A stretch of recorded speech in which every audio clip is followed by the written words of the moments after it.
ਵਾਹਿਗੁਰੂ ਜੀ ਕਾ ਖਾਲਸਾ ਵਾਹਿਗੁਰੂ ਜੀ ਕੀ ਫਤਿਹ। ਮੈਂ ਤੁਹਾਡੀ ਹੋਸਟ ਅਨਿਲ ਕੌਰ ਤੇ ਮੈਂ ਟੀਵੀ 84 ਦੇ ਸਾਰੇ ਦਰਸ਼ਕਾਂ ਤੇ ਸਰੋਤਿਆਂ ਦਾ ਦਿਲੀ ਸਵਾਗਤ ਕਰਦੀ ਹਾਂ ਪ੍ਰੋਗਰਾਮ ਸੱਚੋ ਸੱਚ ਵਿੱਚ, ਜਿਹੜੇ ਇਸ ਪ੍ਰੋਗਰਾਮ ਨਾਲ ਦੇਸ਼ਾਂ ਵਿਦੇਸ਼ਾਂ ਤੋਂ ਜੁੜ ਚੁੱਕੇ ਨੇ। ਪ੍ਰੋਗਰਾਮ ਸੱਚੋ ਸੱਚ ਦੀ ਰੂਹਰਵਾ ਡਾਕਟਰ ਅਮਰਜੀਤ ਸਿੰਘ ਜੀ ਰੋਜ਼ਾਨਾ ਦੀ ਤਰ੍ਹਾਂ ਸਟੂਡੀਓ ਵਿੱਚ ਮੇਰੇ ਨਾਲ ਸ਼ਾਮਲ ਨੇ। ਆਉਣਾ ਮਿਲ ਕੇ ਅੱਜ ਦੇ ਅਹਿਮ ਇਸ਼ੂਜ਼ ਉੱਪਰ ਗੱਲਬਾਤ ਕਰਦੇ ਹਾਂ। ਜੀ ਡਾਕਟਰ ਸਾਹਿਬ ਵਾਹਿਗੁਰੂ ਜੀ ਕਾ ਖਾਲਸਾ ਵਾਹਿਗੁਰੂ ਜੀ ਕੀ ਫਤਿਹ। ਜੀ ਡਾਕਟਰ ਸਾਹਿਬ ਜੀ ਆਇਆਂ ਨੂੰ ਪ੍ਰੋਗਰਾਮ ਸੱਚੋ ਸੱਚ ਵਿੱਚ ਬਹੁਤ ਸ਼ੁਕਰੀਆ। ਜੀ ਡਾਕਟਰ ਸਾਹਿਬ ਅੱਜ 4 ਜਨਵਰੀ 2019 22 ਪੋ ਨਾਨਕਸ਼ਾਹੀ ਸੰਮਤ 550 ਦਾ ਦਿਨ ਹੈ ਤੇ ਡਾਕਟਰ ਸਾਹਿਬ ਪ੍ਰੋਗਰਾਮ ਸ਼ੁਰੂ ਕਰਨ ਤੋਂ ਪਹਿਲਾਂ ਅਸੀਂ ਹਮੇਸ਼ਾ ਦੀ ਤਰ੍ਹਾਂ ਆਪਣੇ ਦਰਸ਼ਕਾਂ ਤੇ ਸਰੋਤਿਆਂ ਨੂੰ ਦੱਸ ਦਈਏ ਵਿਊਅਰਸ, ਜੇ ਤੁਸੀਂ ਹੱਕ ਸੱਚ ਇਨਸਾਫ ਤੇ ਪੈਰਾ ਦਿਨ ਦਾ ਇੱਕੋ ਇੱਕ ਚੈਨਲ ਟੀਵੀ 84 ਨੂੰ ਦੇਖਣਾ ਚਾਹੁੰਦੇ ਹੋ ਤਾਂ ਤੁਸੀਂ ਦੇਖ ਸਕਦੇ ਹੋ ਸਪੈਕਟਰਮ ਕੇਬਲ, ਆਰਸੀਐਨ ਕੇਬਲ, ਬੈਲਫਾਵੀ cable in Canada, Roku, Jadoo box, ਸ਼ਾਵਾ, ਫੇਸਬੁੱਕ ਟੀਵੀ 84 ਦੀ ਐਪ ਰਾਹੀਂ online streaming and IP box ਤੇ ਤੁਸੀਂ ਟੀਵੀ 84 ਨੂੰ ਦੇਖ ਸਕਦੇ ਹੋ।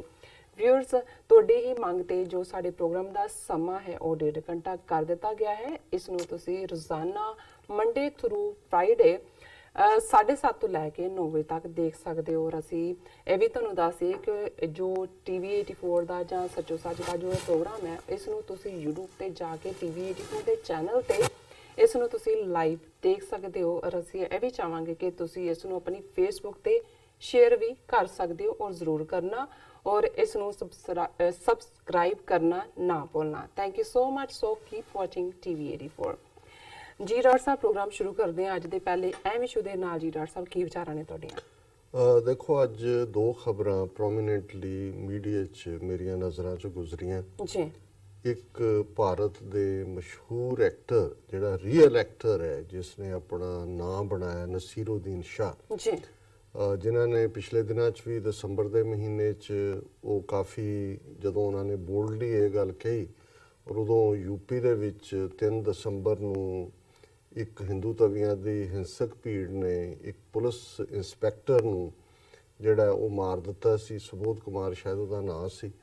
ਔਰ ਇਸ ਦੇ ਉੱਤੇ ਔਰ ਉਹਦੇ ਤੇ ਸੀ ਕਿ ਵੀ ਉਸ ਤੋਂ ਪ੍ਰੀਵੀਅਸ ਨਾਈਟ ਉੱਥੇ ਜੀ ਗਾਵਾਂ ਦੇ ਜਿਹੜੇ ਨੇ ਕੰਕਾਲ ਮਿਲੇ, ਸਕੈਲਟਨ ਮਿਲੇ, ਔਰ ਨੇੜੇ ਬੁਲੰਦ ਸ਼ਹਿਰ ਦੇ ਮੁਸਲਮਾਨਾਂ ਦਾ ਬਹੁਤ ਵੱਡਾ ਮਜ਼ਹਬੀ ਇਕੱਠ ਹੋ ਰਿਹਾ ਸੀ। ਸੋ ਉਦੋਂ ਇਹਨਾਂ ਨੇ, ਨਸੀਰੁਦੀਨ ਸ਼ਾਹ ਨੇ ਕਿਹਾ ਸੀ ਕਿ ਵੀ ਇਸ ਮੁਲਕ ਦੇ ਵਿੱਚ ਇੱਕ ਇਨਸਾਨੀ ਜ਼ਿੰਦਗੀ ਨਾਲੋਂ ਇੱਕ ਪਸ਼ੂ ਦੀ ਜ਼ਿੰਦਗੀ ਜਿਹੜੀ ਹੈ ਉਹ ਜ਼ਿਆਦਾ ਕੀਮਤੀ ਹੈ ਜੀ। ਔਰ ਬਹੁਤ ਸਾਰਾ ਜਿਹੜਾ ਉਸ ਦੇ ਖਿਲਾਫ ਫਿਰ ਜਿਸ ਨੂੰ ਹੇਟ ਕੈਂਪੇਨ ਵਾਂਗ ਹੀ ਸ਼ੁਰੂ ਕੀਤੀ ਗਈ, ਟ੍ਰੋਲ ਕੀਤਾ ਗਿਆ, ਬਹੁਤ ਸਾਰੀਆਂ ਧਮਕੀਆਂ ਵੀ ਜਿਹੜੀਆਂ ਨਸੀਰੁਦੀਨ ਸ਼ਾਹ ਨੂੰ ਦਿੱਤੀਆਂ ਗਈਆਂ, ਪੂਰੇ ਹੈਸ਼ਟੈਗ ਬਣਾ ਕੇ ਨੈਗੇਟਿਵਿਟੀ ਕੀਤੀ ਗਈ। ਪਰ ਅੱਜ ਮੈਂ ਦੇਖਿਆ ਕਿ ਵੀ ਜਿਹੜੇ ਲੋਕ ਬਾਈ ਕਨਵਿਕਸ਼ਨ, ਜਿਹੜਾ ਕਨਵਿਕਸ਼ਨ ਤੁਹਾਡਾ ਫੇਥ ਹੁੰਦਾ ਹੈ, ਵਿਸ਼ਵਾਸ ਹੁੰਦਾ ਹੈ, ਤੁਸੀਂ ਸਿਰਫ ਕੋਈ ਮੌਕਾ ਪ੍ਰਸਤੀ 'ਚ ਬਿਆਨਬਾਜ਼ੀ ਨਹੀਂ ਕਰਦੇ, ਤੁਸੀਂ ਜਿਸ ਪਾਸੇ ਵੀ ਖੜੇ ਹੋ ਉੱਥੇ ਯਕੀਨ ਨਾਲ ਖੜੇ ਹੋ ਕਿ ਤੁਹਾਡਾ ਅਕੀਦਾ ਉਹਦੇ 'ਤੇ ਕੀ ਹੈ। ਅੱਜ ਨਸੀਰੁਦੀਨ ਸ਼ਾਹ ਦੀ ਇੱਕ ਛੋਟੀ ਵੀਡੀਓ 2-2.5 ਮਿੰਟ ਦੀ, ਜਿਹੜੀ ਕਿ ਐਮਨੈਸਟੀ ਇੰਟਰਨੈਸ਼ਨਲ ਨੇ ਆਪਣੇ ਕੈਂਪੇਨ ਦੇ ਵਿੱਚ ਜਿਹੜਾ ਹਿਊਮਨ ਰਾਈਟਸ ਦਾ ਹੈ ਉਸ ਦੇ ਵਿੱਚ ਉਹਨਾਂ ਨੂੰ ਇੰਟਰਵਿਊ ਕਰਕੇ ਜਿਹੜਾ ਉਸ ਨੂੰ ਉਹਨਾਂ ਨੇ ਉਹਦਾ ਹਿੱਸਾ ਬਣਾਇਆ। ਔਰ ਉਹਦੇ 'ਚ ਉਹਨਾਂ ਨੇ ਕਿਹਾ ਕਿ walls of hatred erected in the name of religion, Naseeruddin Shah in Amnesty video. ਉਹਨਾਂ ਨੇ ਕਿਹਾ ਕਿ ਜੀ ਇਹ ਧਰਮ ਦੇ ਨਾਂ ਤੇ, ਮਜ਼ਹਬ ਦੇ ਨਾਂ ਤੇ ਨਫ਼ਰਤ ਦੀਆਂ ਦੀਵਾਰਾਂ ਖੜੀਆਂ ਕੀਤੀਆਂ ਜਾ ਰਹੀਆਂ। ਔਰ ਇਸ 'ਚ ਉਹਨਾਂ ਨੇ ਫਿਰ ਵੇਰਵੇ ਨਾਲ ਇੰਡੀਅਨ ਸਟੇਟ ਕੀ ਕਰ ਰਹੀ ਹੈ, ਹਿਊਮਨ ਰਾਈਟਸ ਐਕਟਿਵਿਸਟ ਨੂੰ ਕੀ ਕਰ ਰਹੀ ਹੈ, ਜਿਹੜੀਆਂ NGOs ਕੰਮ ਕਰਦੀਆਂ ਉਹਨਾਂ ਨੂੰ ਕੀ ਕਰ ਰਹੀ ਹੈ, ਉਹਨਾਂ ਦਾ ਜਿਹੜਾ ਕੀ ਹਸ਼ਰ ਕੀਤਾ ਹੋਇਆ। ਔਰ ਇਸ ਸਾਰੇ ਨੂੰ ਉਹਨਾਂ ਨੇ ਜਿਹੜਾ ਕਾਫੀ ਵੇਰਵੇ ਦੇ ਨਾਲ ਬੋਲਡਲੀ, ਜ਼ਾਹਰ ਹੈ ਹਿੰਦੂ ਤਵੀਆਂ ਵੱਲੋਂ ਧਮਕੀਆਂ ਦਾ ਸਿਲਸਿਲਾ ਹੋਰ ਅੱਗੇ ਵਧੇਗਾ। ਔਰ ਜੋ ਹਾਲ ਕਿਸੇ ਸਟੇਜ ਤੇ ਕਦੇ ਗੌਰੀ ਲੰਕੇਸ਼ ਜਿਹੜੀ ਪ੍ਰੋਮੀਨੈਂਟ ਜਰਨਲਿਸਟ ਚੈਲੰਜ ਕਰਦੀ ਸੀ, ਉਹਨੂੰ ਇਵੈਂਚੁਅਲੀ ਹਿੰਦੂ ਤਵੀਆਂ ਨੇ ਮਾਰ ਦਿੱਤਾ ਹੈ।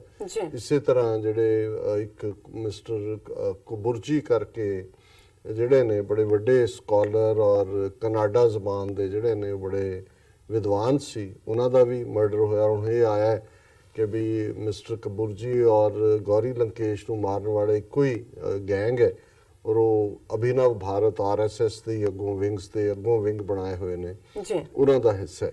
ਸੋ ਦੂਸਰੇ ਸੈਗਮੈਂਟ ਦੇ ਵਿੱਚ ਅਸੀਂ ਇਹ ਵੀ ਡਿਸਕਸ ਕਰਾਂਗੇ ਕਿ ਇੱਕ ਪਾਸੇ ਤਾਂ ਇਹ ਖਬਰ ਲੱਗੀ ਹੋਈ ਹੈ ਜੋ ਨਸੀਰੁਦੀਨ ਸ਼ਾਹ ਨੇ ਕਿਹਾ ਵੀ ਉੱਥੇ ਚੱਲ ਕੀ ਰਿਹਾ, ਔਰ ਦੂਸਰੇ ਪਾਸੇ ਹੈ ਵੀ ਪਾਕਿਸਤਾਨ ਨੇ ਆਪਣੇ ਜਿਹੜਾ ਉਹਨਾਂ ਦਾ ਖੈਬਰ ਪਖਤੂਨਖਵਾ ਪ੍ਰੋਵਿੰਸ ਦੇ ਵਿੱਚ ਇੱਕ ਪੁਰਾਣਾ ਹਿੰਦੂ ਮੰਦਿਰ ਜਿਹਦੇ 5 ਸਰੋਵਰ ਨੇ ਪਾਂਡਵਾਂ ਦੇ ਨਾਂ ਤੇ, ਉਹਨੂੰ ਹੈਰੀਟੇਜ ਸਟੇਟਸ ਦਾ ਦਰਜਾ ਦਿੱਤਾ ਹੈ। ਸੋ ਮੇਰੇ ਮਨ 'ਚ ਇੱਕਦਮ ਇਹ ਆਇਆ ਕਿ ਵੀ ਇੱਕ ਪਾਸੇ ਤਾਂ ਜਿਹੜਾ ਮੁਲਕ ਸੈਕੂਲਰਿਜ਼ਮ ਦੇ ਨਾਂ ਥੱਲੇ ਹੋਣ ਦੇ ਵਿੱਚ ਆਇਆ, ਜਿਹਦੇ ਰੂਲਰ ਔਰ ਅੱਗੋਂ ਉਹਨਾਂ ਦੇ ਦੁਮ ਛੱਲੇ ਔਰ ਉਹਨਾਂ ਦੇ ਬਾਲਕੇ ਦੁਨੀਆ ਦੇ ਵਿੱਚ ਸੌਦਾ ਵੇਚਦੇ ਨੇ ਕਿ ਜੀ ਦੇਖੋ India the largest democracy on this planet, ਅਸੀਂ ਬਹੁਤ ਜਮਹੂਰੀ ਕਦਰਾਂ ਕੀਮਤਾਂ ਦੇ ਨਾਲ ਇਸ ਮੁਲਕ ਨੂੰ 70 ਸਾਲ 'ਚ ਕਿੱਥੇ ਦਾ ਕਿੱਥੇ ਲੈ ਗਏ। ਇਹ ਠੀਕ ਹੈ ਵੀ ਝੂਠ ਬੋਲਣ ਦੇ ਇੰਨੇ ਕੁ ਮਾਹਰ ਨੇ ਕਿ ਉਹਨਾਂ ਦਾ ਇਹ ਝੂਠ ਵਿਕਦਾ ਵੀ ਹੈ, ਤੇ ਦੂਸਰੇ ਪਾਸੇ ਕਿਸ ਅੰਦਾਜ਼ ਦੇ ਵਿੱਚ ਪਾਕਿਸਤਾਨ ਨੂੰ ਟਾਰਗੇਟ ਕੀਤਾ ਜਾਂਦਾ ਹੈ ਭਾਰਤ ਵੱਲੋਂ ਵੀ ਔਰ ਪੱਛਮ 'ਚ ਬੈਠੇ ਉਹ ਲੋਕ ਜਿਨ੍ਹਾਂ ਨੂੰ ਇਹ ਸੂਟ ਕਰਦਾ ਹੈ ਕਿ ਤੁਸੀਂ ਇਸਲਾਮਿਕ ਟੈਰਰਿਜ਼ਮ ਦੀ ਗੱਲ, ਇਸਲਾਮਿਕ ਐਕਸਟ੍ਰੀਮਿਜ਼ਮ ਦੀ ਗੱਲ ਔਰ ਪਾਕਿਸਤਾਨ ਨੂੰ ਉਹਦਾ ਐਪੀ ਸੈਂਟਰ ਦੱਸਣਾ, ਮੋਦੀ ਦਾ mother of all the terrorism, ਇਹ ਮੋਦੀ ਦੇ ਲਫ਼ਜ਼ ਨੇ। ਸੋ ਉੱਥੇ ਜਿਹੜੀ ਇੱਕ ਅਕਲੀਅਤ ਲਈ ਕਰਤਾਰਪੁਰ ਦਾ ਕੋਰੀਡੋਰ ਖੋਲ੍ਹਿਆ ਜਾਂਦਾ ਹੈ, ਜਿਹੜਾ 70 ਸਾਲ ਤੋਂ ਇੰਡੀਅਨ ਗਵਰਨਮੈਂਟ ਨੇ, ਜਿੱਥੇ ਕਿ ਜ਼ਿਆਦਾ ਸਿੱਖ ਰਹਿੰਦੇ ਨੇ, ਉਹਨਾਂ ਦੀ ਮੰਗ ਨੂੰ ਨਹੀਂ ਮੰਨਿਆ ਔਰ ਹੁਣ ਉਹਨਾਂ ਨੇ ਦੂਸਰਾ ਸਟੈਪ ਪਾਕਿਸਤਾਨ ਸਰਕਾਰ ਨੇ ਜਿਹੜਾ ਲਿਆ, ਬੇਸ਼ੱਕ ਇਹ ਫੈਸਲਾ ਖੈਬਰ ਪਖਤੂਨਖਵਾ ਦੀ ਹਕੂਮਤ ਨੇ ਲਿਆ ਪਰ ਉਹ ਤਹਿਰੀਕ-ਏ ਇਨਸਾਫ ਦੀ ਹਕੂਮਤ ਹੈ ਉੱਥੇ, ਔਰ ਇਸ ਲੈਵਲ ਦਾ ਫੈਸਲਾ ਜਿਹੜਾ ਉਹ ਫੈਡਰਲ ਏਜੰਸੀਜ਼ ਫੈਡਰਲ ਲੈਵਲ ਦੇ ਉੱਤੇ ਡਿਸਕਸ਼ਨ ਦੇ ਨਾਲ ਹੀ ਲਿਆ ਜਾਂਦਾ ਹੈ। ਸੋ ਉਹਨੂੰ ਜਿਹੜਾ ਇੱਕ ਅਬੰਡੈਂਟ ਹੈ ਜਿੱਥੇ ਕੋਈ ਜਾਂਦਾ ਨਹੀਂ ਹੈ, ਉਹਨੂੰ ਉਹਨਾਂ ਨੇ ਹੈਰੀਟੇਜ ਸਟੇਟਸ ਦਿੱਤਾ। ਪਰ ਉਹ ਇਹ ਅਸੀਂ ਦੂਸਰੇ ਸੈਗਮੈਂਟ 'ਚ ਗੱਲ ਕਰਾਂਗੇ ਕਿ ਕਿਵੇਂ ਪ੍ਰੈਜ਼ੀਡੈਂਟ ਟਰੰਪ ਨੇ ਵੀ ਜਿਹੜਾ ਉਹ ਪਾਕਿਸਤਾਨ ਦੇ ਪ੍ਰਾਈਮ ਮਿਨਿਸਟਰ ਇਮਰਾਨ ਖਾਨ ਨਾਲ ਸਮਿਟ ਮੀਟਿੰਗ ਦੀ ਇੱਛਾ ਜਤਾਈ ਔਰ ਪਾਕਿਸਤਾਨ ਦੇ ਵਿੱਚ ਇਹਦੇ ਤੇ ਗੱਲਬਾਤ ਵੀ ਜਿਹੜੀ ਹੈ ਉਹ ਸ਼ੁਰੂ ਹੋਈ ਹੈ।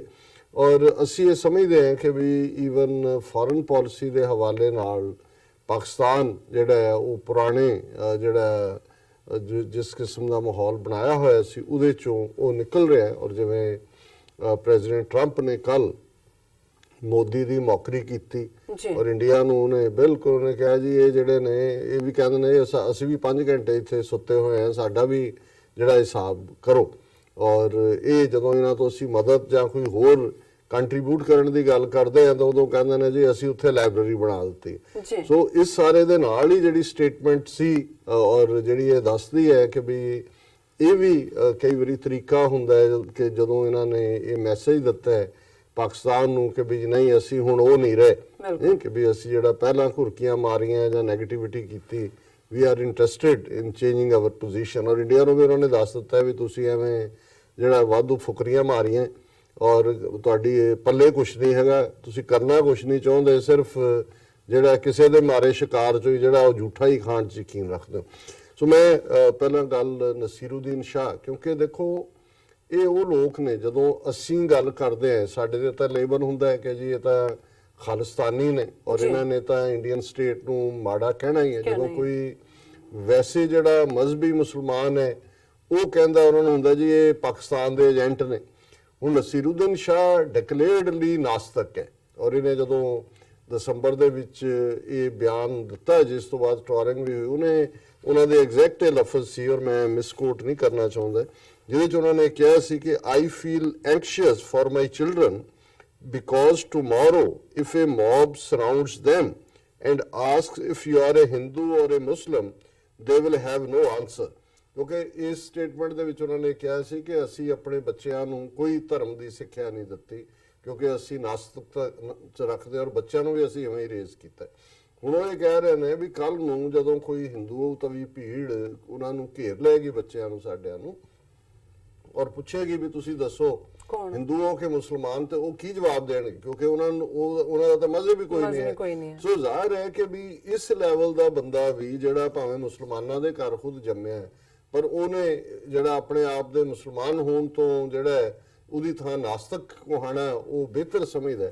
ਹੁਣ ਇਸ ਲੈਵਲ ਦੇ ਬੰਦੇ ਬਾਕੀਆਂ ਨੂੰ ਤਾਂ ਕੋਈ ਕਹਿ ਸਕਦਾ ਜੀ ਪਾਕਿਸਤਾਨ ISI ਖਾਲਿਸਤਾਨ ਫਲਾਣਾ, ਪਰ ਜਦੋਂ ਨਸੀਰੁਦੀਨ ਸ਼ਾਹ ਕੋਈ ਗੱਲ ਇੰਡੀਆ ਬਾਰੇ ਕਹਿੰਦਾ ਤੇ ਔਰ ਉਸ ਮਾਹੌਲ 'ਚ ਕਹਿੰਦਾ ਜਿੱਥੇ ਕਿ ਕਹਿਣ ਵਾਲਿਆਂ ਦਾ ਹਸ਼ਰ ਕੀ ਹੋ ਰਿਹਾ ਜੀ। ਤੇ ਇਹਦਾ ਮਤਲਬ ਹੈ ਕਿ ਉਹ ਬਾਈ ਕਨਵਿਕਸ਼ਨ ਕਹਿ ਰਿਹਾ ਔਰ ਉਹ ਟਰੂਥ ਹੈ ਤਾਂ ਉਹੀ ਗੱਲ ਜਿਹੜੀ ਅਸੀਂ ਕਹਿ ਰਹੇ ਹਾਂ, ਪਰ ਸਾਡਾ ਕੁਝ ਵੀ ਕਹਿਣਾ ਬਹੁਤ ਵਾਰੇ ਹੁੰਦਾ ਹੈ ਕਿ ਜੀ ਸਾਡਾ ਆਪਣਾ ਐਂਗਲ ਹੈ, ਕਿਉਂਕਿ ਅਸੀਂ ਤੋੜਨਾ ਚਾਹੁੰਦੇ ਹਾਂ ਇਹਨਾਂ ਦੇ ਦੇਸ਼ ਨੂੰ ਤੇ ਅਸੀਂ ਤਾਂ ਨੈਗੇਟਿਵਿਟੀ ਕਰਨੀ ਹੈ ਜੋ ਉਹਨਾਂ ਦਾ ਵਰਜਨ ਹੁੰਦਾ ਹੈ।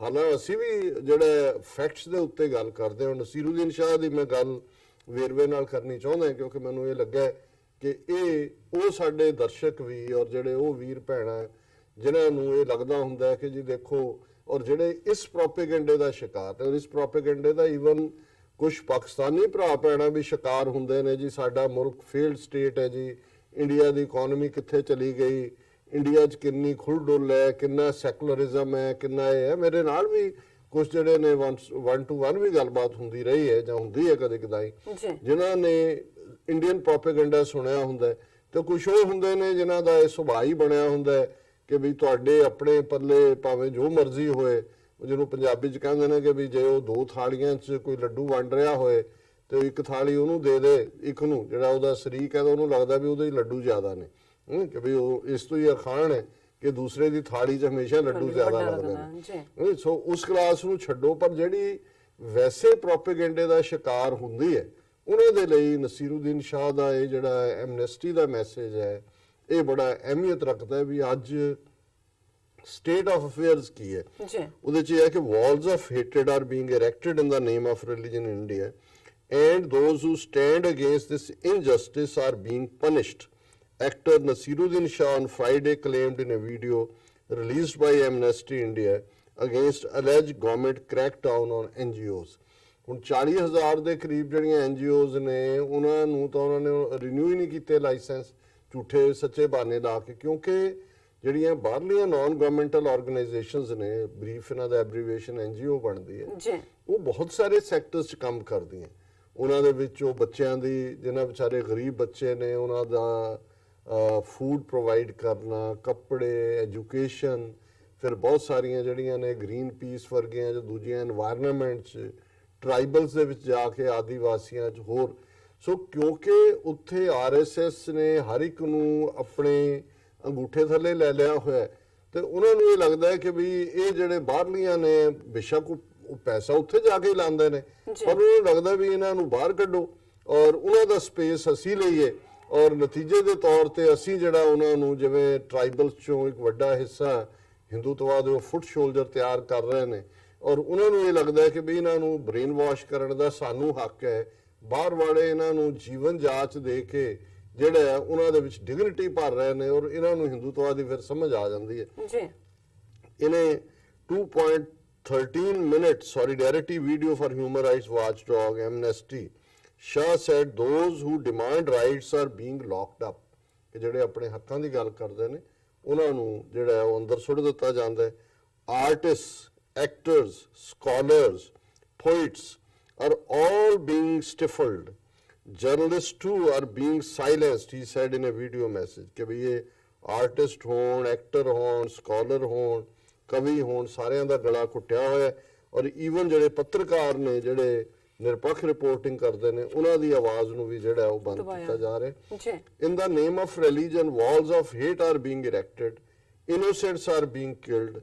The country is awash with horrific hatred and cruelty, he claimed. ਉਹਨੇ ਕਿਹਾ ਜੀ ਮਜ਼ਹਬ ਦੇ ਨਾਂ ਤੇ ਨਫ਼ਰਤ ਦੀਆਂ ਦੀਵਾਰਾਂ ਖੜੀਆਂ ਕੀਤੀਆਂ ਜਾ ਰਹੀਆਂ ਨੇ, ਬੇਗੁਨਾਹ ਮਾਰੇ ਜਾ ਰਹੇ ਨੇ ਔਰ ਇਸ ਵੇਲੇ ਮੁਲਕ ਦੇ ਵਿੱਚ ਜਿੰਨੀ ਨਫ਼ਰਤ ਔਰ ਜ਼ੁਲਮ, ਹੇਟਰਡ ਐਂਡ ਕਰੂਐਲਿਟੀ ਹੈ, ਇਹ ਇੱਕ ਬੜੀ ਫਿਕਰ ਪਾਉਣ ਵਾਲੀ ਗੱਲ ਹੈ।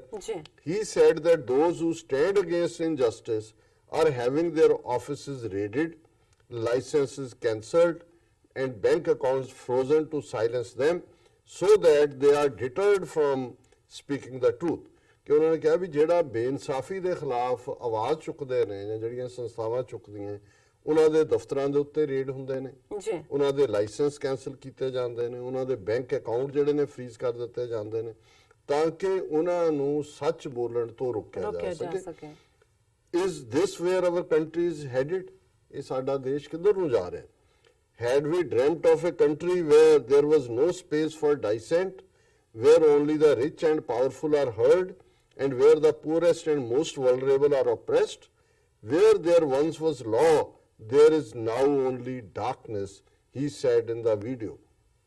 ਉਹਨਾਂ ਨੇ ਕਿਹਾ ਜੀ ਦੇਖੋ ਇਹ ਮੁਲਕ ਕਿ ਅਸੀਂ ਇਸ ਮੁਲਕ ਦਾ ਸੁਪਨਾ ਲਿਆ ਸੀ ਜਿੱਥੇ ਅੱਜ ਤੁਸੀਂ ਵਿਰੋਧ ਦੀ ਆਵਾਜ਼ ਵੀ ਨਹੀਂ ਕੱਢ ਸਕਦੇ, ਜਿੱਥੇ ਸਿਰਫ ਅਮੀਰ ਔਰ ਤਾਕਤਵਰ ਉਹਨਾਂ ਦੀ ਆਵਾਜ਼ ਸੁਣੀ ਜਾਂਦੀ ਹੈ, ਜਿਹੜੇ ਗਰੀਬ ਨੇ ਔਰ ਜਿਹੜੇ ਵਿਚਾਰੇ ਆਮ ਲੋਕ ਨੇ ਉਹ ਬੁਰੀ ਤਰ੍ਹਾਂ ਲਤਾੜੇ ਜਾ ਰਹੇ ਨੇ, ਓਪਰੈਸਡ ਨੇ, ਕਿ ਇਸ ਮੁਲਕ ਦੇ ਵਿੱਚ ਇੱਕ ਸਟੇਜ ਤੇ ਜਿੱਥੇ ਕਾਨੂੰਨ ਦਾ ਰਾਜ ਸੀ ਅੱਜ ਸਿਰਫ ਹਨੇਰਾ ਹੀ ਹਨੇਰਾ ਹੈ, ਹਨੇਰੇ ਤੋਂ ਬਿਨਾ ਕੁਝ ਨਹੀਂ ਹੈ।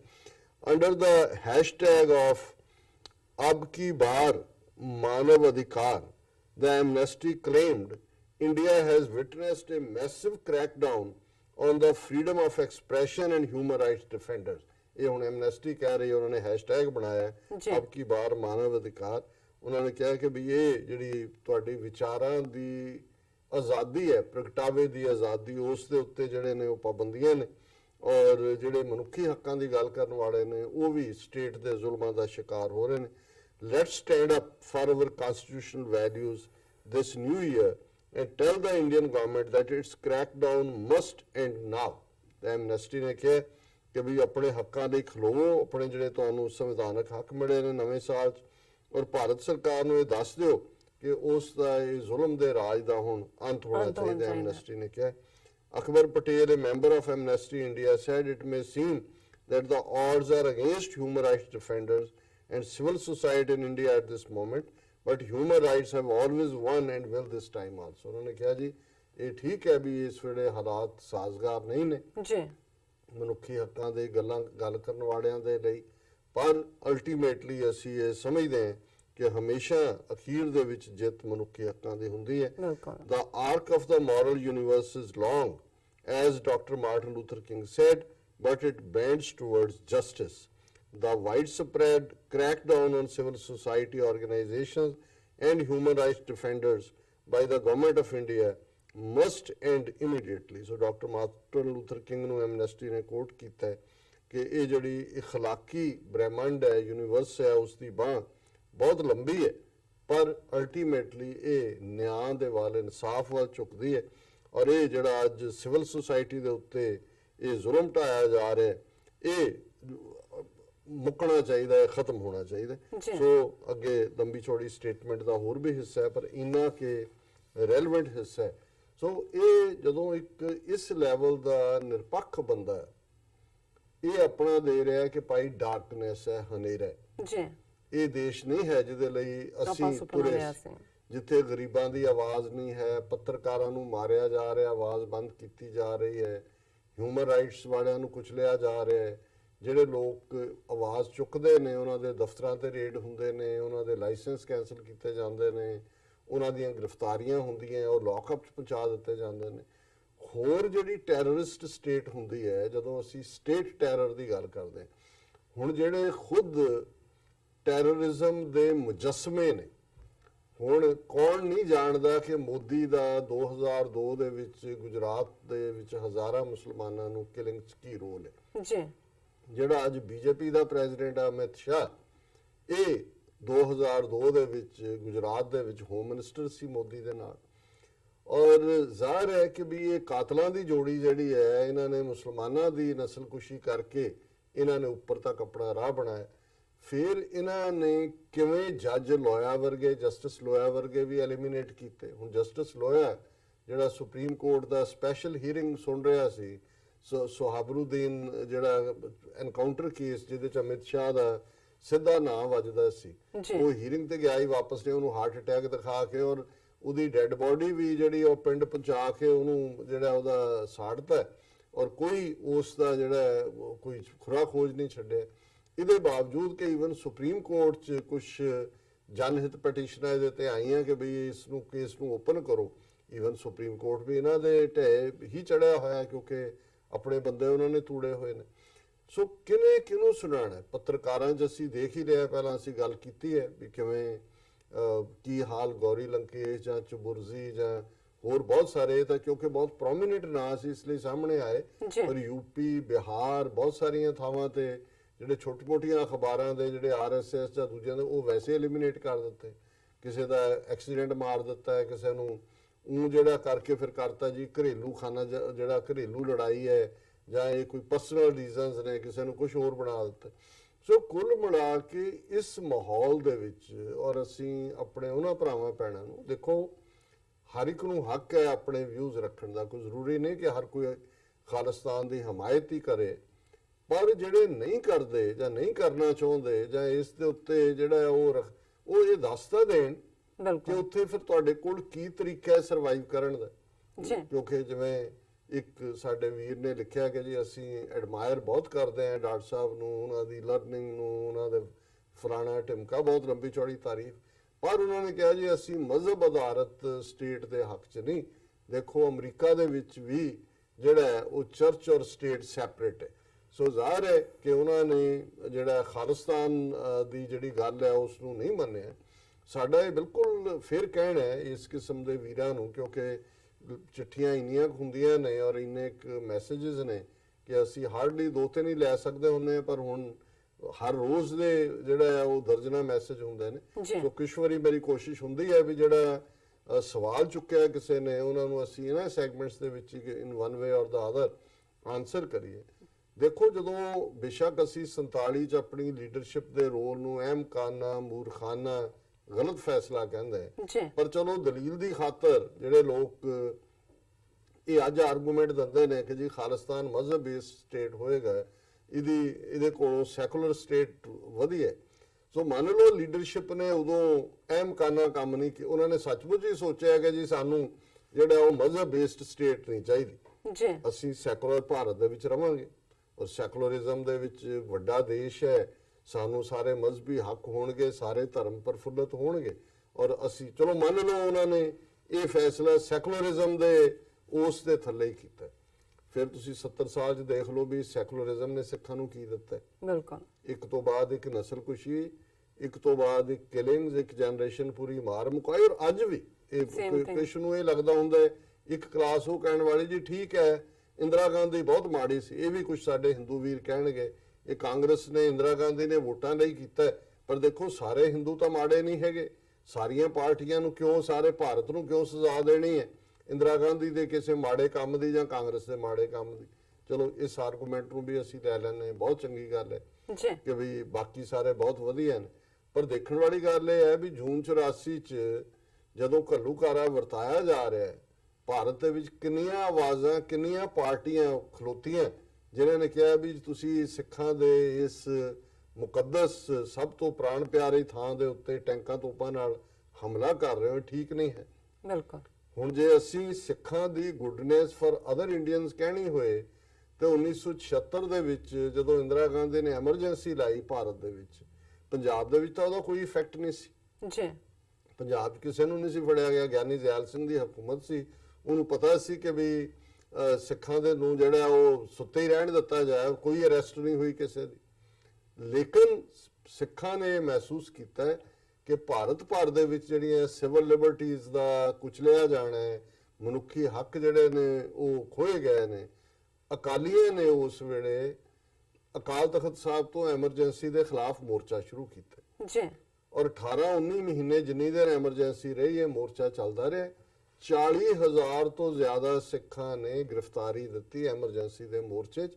ਇਹ ਉਹ ਪੀਰੀਅਡ ਸੀ ਕਿ ਪਹਿਲੇ ਹੱਲੇ ਜਿਹੜੇ ਫੜੇ ਗਏ ਉਸ ਤੋਂ ਬਾਅਦ ਤਾਂ ਕੋਈ ਕੁਸਕਿਆ ਹੀ ਨਹੀਂ ਹੈ। ਆਰਐਸਐਸ ਜਿਹੜੇ ਅੱਜ ਬੜੇ ਅੰਗਰੇਜ਼ਾਂ ਦੇ ਜ਼ਮਾਨੇ ਤੋਂ ਪਹਿਲਾਂ ਅੰਗਰੇਜ਼ਾਂ ਦੇ ਪਿੱਠੂ ਸੀ ਔਰ ਬਾਅਦ ਦੇ ਵਿੱਚ ਇੰਦਰਾ ਗਾਂਧੀ ਦੇ ਪਿੱਠੂ ਸੀ, ਇਹਨਾਂ ਦਾ ਜਿਹੜਾ ਮੁਖੀ ਸੀ ਦਿਓ ਰਸ ਕੇ ਕੌਣ, ਉਹ ਤਾਂ ਜੇਲ੍ਹ ਚੋਂ ਮਾਫੀ ਮੰਗ ਕੇ ਬਾਹਰ ਨਿਕਲਿਆ। ਉਹ ਤਾਂ ਜੇਲ੍ਹ 'ਚ ਕਹਿ ਰਿਹਾ ਸੀ ਫੜ ਲਿਆ ਉਹਨੂੰ, ਐਮਰਜੈਂਸੀ ਲੱਗਦੇ ਨਹੀਂ ਜੀ, ਨਹੀਂ ਅਸੀਂ ਤਾਂ ਤੁਹਾਨੂੰ ਬਹੁਤ ਇੰਦਰਾ ਗਾਂਧੀ ਦੀਆਂ ਤਾਰੀਫਾਂ ਉਹਦੀਆਂ ਚਿੱਠੀਆਂ ਨੇ ਅਵੇਲੇਬਲ ਵੀ ਇਹਨਾਂ ਨੇ ਤਾਂ ਸਭ ਨੇ ਸਰੈਂਡਰ ਕਰਕੇ ਮੰਨ ਲਿਆ। ਕੋਈ ਕਿਤੇ ਪੱਤਾ ਵੀ ਨਹੀਂ ਹਿੱਲਿਆ ਭਾਰਤ ਦੇ ਵਿੱਚ, ਕੋਈ ਐਜੀਟੇਸ਼ਨ, ਕੋਈ ਜਿਹੜੇ ਫੜ ਲਏ ਪੁਲਿਸ ਨੇ ਫੜ ਲਏ, ਕੋਈ ਇਹ ਨਹੀਂ ਹੋਇਆ ਕਿ ਵੀ ਕਿਸੇ ਨੇ ਸਿਵਲ ਡਿਸਓਬੀਡੀਐਂਸ। ਹਾਲਾਂ ਉਸ ਤੋਂ ਪਹਿਲਾਂ ਜੈ ਪ੍ਰਕਾਸ਼ ਨਾਰਾਇਣ ਜਿਹਨੇ ਕਿ ਇਹ ਸਾਰਾ ਮੂਵ ਸ਼ੁਰੂ ਕੀਤਾ ਸੀ, ਟੋਟਲ ਰੈਵੋਲੂਸ਼ਨ, ਪੂਰਨ ਕ੍ਰਾਂਤੀ ਦੇ ਥੱਲੇ ਲੱਖਾਂ ਲੋਕ ਰੈਲੀਆਂ 'ਚ ਆਉਂਦੇ ਸੀ, ਪਰ ਜਦੋਂ ਹੀ ਪੁਲਿਸ ਨੇ ਆਪਣਾ ਵਿਪ ਕਰੈਕ ਕੀਤਾ, ਗ੍ਰਿਫਤਾਰੀਆਂ ਹੋਈਆਂ, ਸਭ ਸੁਸਰੀ ਵਾਂਗ ਸੌਂ ਗਏ। ਲੇਕਿਨ ਸਿੱਖ ਜਿਹੜਾ ਪੰਜਾਬ ਦੇ ਵਿੱਚ ਖਲੋਤਾ, ਉਹਨਾਂ ਨੇ ਕਿਹਾ ਨਹੀਂ, ਇਹ ਭਾਰਤ ਦੇ ਲੋਕਾਂ ਦੇ ਨਾਲ ਧੱਕਾ ਹੋ ਰਿਹਾ ਔਰ ਅਸੀਂ ਇਹਨੂੰ ਬਰਦਾਸ਼ਤ ਨਹੀਂ ਕਰਾਂਗੇ। ਹੁਣ ਇਹਦੇ ਬਾਵਜੂਦ, ਔਰ ਇਹ 1900 ਅਸੀਂ ਦੇਖਦੇ ਹਾਂ 76-77 ਚ ਹੁੰਦਾ ਜੀ, ਐਮਰਜੈਂਸੀ ਫਾਈਨਲੀ ਤੋੜਨੀ ਪੈਂਦੀ ਹੈ ਇੰਦਰਾ ਗਾਂਧੀ ਨੂੰ, ਤੇ ਡਿਫਰੈਂਟ ਰੀਜ਼ਨਸ ਵੀ ਸੀ, ਲੇਕਿਨ ਮੋਰਚਾ ਉਦੋਂ ਹੀ ਖਤਮ ਹੁੰਦਾ ਹੈ ਜਦੋਂ ਐਮਰਜੈਂਸੀ ਟੁੱਟਦੀ ਹੈ। ਹੁਣ ਇਸ ਤੋਂ 7 ਸਾਲ ਬਾਅਦ ਜੂਨ 84 ਦੇ ਵਿੱਚ ਸਿੱਖਾਂ ਦੇ 37 ਇਤਿਹਾਸਕ ਗੁਰਦੁਆਰਿਆਂ ਤੇ ਟੈਂਕਾਂ ਤੋਪਾਂ ਨਾਲ ਹਮਲਾ ਹੁੰਦਾ ਹੈ। ਪੰਜਾਬ ਦੇ 12-13 ਹਜ਼ਾਰ ਪਿੰਡਾਂ 'ਚ ਦੂਸਰਾ ਆਪਰੇਸ਼ਨ ਵੁੱਡ ਰੋਜ਼ ਦੇ ਨਾਂ ਥੱਲੇ ਹਜ਼ਾਰਾਂ ਨੌਜਵਾਨ ਚੁਣ ਕੇ ਮਾਰੇ ਜਾਂਦੇ ਨੇ। ਭਾਰਤ ਭਰ ਦੇ ਵਿੱਚ ਹਿੰਦੂ ਜਿਹੜਾ ਹੈ ਬਹੁ ਗਿਣਤੀ, ਉਹ ਤਾਂ ਮਠਿਆਈਆਂ ਵੰਡ ਰਿਹਾ, ਉਹ ਤਾਂ ਪੰਜਾਬ ਦੇ ਅੰਮ੍ਰਿਤਸਰ ਦੇ ਹਿੰਦੂ ਜਿਹੜੇ ਨੇ ਉਹ ਉਹਨਾਂ ਨੂੰ ਜਾ ਕੇ ਪੂੜੀਆਂ ਕਚੌਰੀਆਂ ਤੇ ਦੂਜੇ ਖਵਾ ਰਹੇ ਨੇ ਫੌਜੀਆਂ ਨੂੰ, ਔਰ ਮਜ਼ਾਕ ਕੀਤੇ ਜਾ ਰਹੇ ਨੇ ਕਿ ਭਾਈ ਕਹਾਂ ਗਿਆ ਭਿੰਡੀ ਵਾਲਾ। ਸੋ ਜਦੋਂ ਇਸ ਕਿਸਮ ਦੀ ਮੈਂਟੈਲਿਟੀ ਹੋਏ, ਔਰ ਫਿਰ ਅਸੀਂ ਦੇਖਦੇ ਹਾਂ ਕਿ ਜੂਨ ਦੇ 4 ਮਹੀਨੇ ਨਹੀਂ ਗੁਜ਼ਰਦੇ, ਨਵੰਬਰ 84 ਭਾਰਤ ਭਰ ਦੇ ਵਿੱਚ ਸਿੱਖਾਂ ਦੀ ਨਸਲਕੁਸ਼ੀ ਹੁੰਦੀ ਹੈ। ਅੱਜ ਤੱਕ ਭਾਰਤ ਦੀ ਪਾਰਲੀਮੈਂਟ ਦੇ ਵਿੱਚ ਕੋਈ ਇੱਕ ਮਨਮੋਹਨ ਸਿੰਘ ਤੋਂ ਮਾਫੀ ਦੇ ਡਰਾਮੇ ਦੇ ਥੱਲੇ ਹੁੰਦਾ ਜੀ, ਉਹ ਕਰਨ ਵਾਲੇ ਤੁਸੀਂ। ਉਹਦੇ ਮਨਮੋਹਨ ਸਿੰਘ ਦਾ ਆਪਣਾ ਜੀਜਾ ਕਿ ਕੌਣ ਵੀ ਦਿੱਲੀ 'ਚ ਮਾਰਿਆ ਗਿਆ, ਉਹ ਤਾਂ ਬੇਅਣਖ ਆਦਮੀ ਹੈ, ਜਿਹਨੂੰ ਕਹਿੰਦੇ ਨੇ ਸਪਾਈਨਲੈਸ ਗਟਲੈਸ ਟੁੱਥਲੈਸ ਮੈਨ। ਉਹਨੂੰ ਖੜਾ ਕਰਕੇ ਉਹ ਕਹਿ ਰਿਹਾ ਜੀ ਜੇ ਹੋਇਆ ਅਸੀਂ ਸਭ ਤੋਂ, ਇਧਰੋਂ ਵੀ ਹੋਇਆ ਉਧਰੋਂ ਮਾੜਾ, ਜਿਹਨੂੰ ਕਹਿੰਦੇ ਨੇ ਵੀ ਵਿੱਚ ਵਿਚਾਲੇ ਦੀ ਗੱਲ ਕਰਨਾ। ਨਾ ਕਦੇ ਇੰਡੀਅਨ ਪਾਰਲੀਮੈਂਟ ਦੇ ਵਿੱਚ ਕਿਸੇ ਨੇ, ਔਰ ਇਹ ਗੱਲ ਮੈਂ ਨਹੀਂ ਕਹਿੰਦਾ, ਖੁਸ਼ਵੰਤ ਸਿੰਘ ਜਿਹੜਾ ਇਹਨਾਂ ਦਾ ਹੀ ਖੁਸ਼ਾਮਦ ਸਿੰਘ ਸੀ, ਇਹਨਾਂ ਦੀ ਖੁਸ਼ਾਮਦ ਕਰਦਾ, ਉਹ ਜੀਵਿਆ ਇਹਨਾਂ ਦੀ ਖੁਸ਼ਾਮਦ ਕਰਦੇ ਆ ਮਰਿਆ। ਠੀਕ ਹੈ, ਜੂਨ 84 ਚ ਉਹਨੇ ਪਦਮ ਭੂਸ਼ਣ ਅਵਾਰਡ ਵਾਪਸ ਕੀਤਾ, ਫਿਰ ਉਹਦਾ ਜੋ ਹਾਲ ਹਿੰਦੂਆਂ ਨੇ ਕੀਤਾ, ਉਹਨੇ ਫਿਰ ਪੂਰੀ ਯੂ ਟਰਨ ਮਾਰੀ। ਨਵੰਬਰ 84 ਚ ਵੀ ਈਵਨ ਉਹਦੀ ਕੋਠੀ ਜਿਹੜਾ ਕਿ ਬਿਲਕੁਲ ਜਿਹੜਾ ਡਿਕਲੇਅਰਡ ਨਹੀਂ, ਉਹ ਵੀ ਨਾਸਤਕ ਸੀ, ਉਹ ਕਹਿੰਦਾ ਸੀ I am Sikh by accident, I am an agnostic ਜੀ। ਤੇ ਉਹ ਵੀ ਜਦੋਂ ਘਰ ਉਹਦਾ ਚ ਫਸ ਗਿਆ, ਭੀੜ ਆ ਗਈ, ਉਹਨੇ ਦੇਖਿਆ ਵੀ ਇਲਾਕਿਆਂ 'ਚ ਵੜ ਗਏ ਹੈ, ਤੇ ਉਹਨੇ ਪਹਿਲਾਂ ਮਿਨਿਸਟਰੀ ਨੂੰ, ਜਿਹੜਾ ਹੋਮ ਮਿਨਿਸਟਰ, ਦੂਜਾ ਕਿਸੇ ਨੇ ਫੋਨ ਹੀ ਨਹੀਂ ਚੁੱਕਿਆ, ਕਿਸੇ ਨੇ ਕਿਹਾ ਅਸੀਂ ਬੇਵਸ ਹੈ। ਫਿਰ ਉਹਦਾ ਇੱਕ ਦੋਸਤ ਨਾਰਵੇ ਦੀ ਐਮਬੈਸੀ ਦੇ ਵਿੱਚ ਐਮਬੈਸਡਰ ਸੀ, ਉਹਨੂੰ ਕਾਲ ਕੀਤਾ ਤੇ ਨਾਰਵੇ ਦੀ ਐਮਬੈਸੀ ਦੀ ਗੱਡੀ ਦੇ ਵਿੱਚ ਉਹ ਲੁੱਕ ਕੇ ਜਾ ਕੇ ਉੱਥੇ ਨਾਰਵੇ ਦੀ ਐਮਬੈਸੀ ਦੇ ਵਿੱਚ ਪਨਾਹ ਲੈਂਦਾ। ਔਰ ਬਾਅਦ ਕਿਉਂਕਿ ਉਹ ਰਾਜ ਸਭਾ ਦਾ ਮੈਂਬਰ ਇੰਦਰਾ ਗਾਂਧੀ ਨੇ ਉਸ ਤੋਂ ਪਹਿਲਾਂ ਨੋਮੀਨੇਟ ਕੀਤਾ ਸੀ। ਅਰੇ ਉਹਦਾ ਕਹਿਣਾ ਹੈ ਕਿ ਵੀ ਮੈਂ ਰਾਜ ਸਭਾ ਦੇ ਵਿੱਚ ਆਪਣਾ ਬੈਸਟ ਟਰਾਈ ਕੀਤਾ ਕਿ ਨਵੰਬਰ 84 ਦੀ ਨਸਲਕੁਸ਼ੀ ਦੇ ਉੱਤੇ ਕੋਈ ਮਤਾ ਲਿਆਂਦਾ ਜਾ ਸਕੇ, ਕੋਈ ਮੇਰੇ ਨਾਲ ਤਿਆਰ ਨਹੀਂ ਹੋਇਆ। ਹੁਣ ਫਿਰ ਤੁਸੀਂ ਕੀ ਕਹੋਗੇ ਕਿ ਜਿਹੜਾ ਭਾਰਤ ਦਾ ਹਿੰਦੂ ਹੈ ਉਹ ਸਿੱਖਾਂ ਦੇ ਨਾਲ ਹਮਦਰਦੀ ਤਾਂ ਦੂਰ ਦੀ ਗੱਲ, ਈਵਨ ਬਾਈ ਕਨਸਟੀਟਿਊਸ਼ਨ ਰਹਿਣ ਨੂੰ ਤਿਆਰ ਹੈ, ਜੀਣ ਨੂੰ ਤਿਆਰ ਹੈ। ਬਿਲਕੁਲ ਇਹੀ ਹਾਲ ਜਿਹੜਾ ਹੈ ਲਗਾਤਾਰਤਾ ਨਾਲ ਅੱਜ ਹੋ ਰਿਹਾ। ਹੁਣ ਮੋਦੀ ਦੀ ਤੁਸੀਂ ਸਪੀਚ ਗੁਰਦਾਸਪੁਰ 'ਚ ਕੱਲ ਅਸੀਂ ਡਿਸਕਸ ਕੀਤਾ ਸੀ ਕਿ ਵੀ ਜਬਲੀਆਂ ਮਾਰ ਰਿਹਾ, ਇਧਰਲੀਆਂ ਉਧਰਲੀਆਂ, ਜੇ ਅਸੀਂ ਖੋਲ ਦਿੱਤਾ ਕਰਤਾਰਪੁਰ ਕੋਰੀਡੋਰ, ਇਹ ਕਾਂਗਰਸ ਨੇ ਕਰਵਾਇਆ, ਉਹਨੇ ਰਗੜੇ ਕਾਂਗਰਸ ਨੂੰ ਦਿੱਤੇ।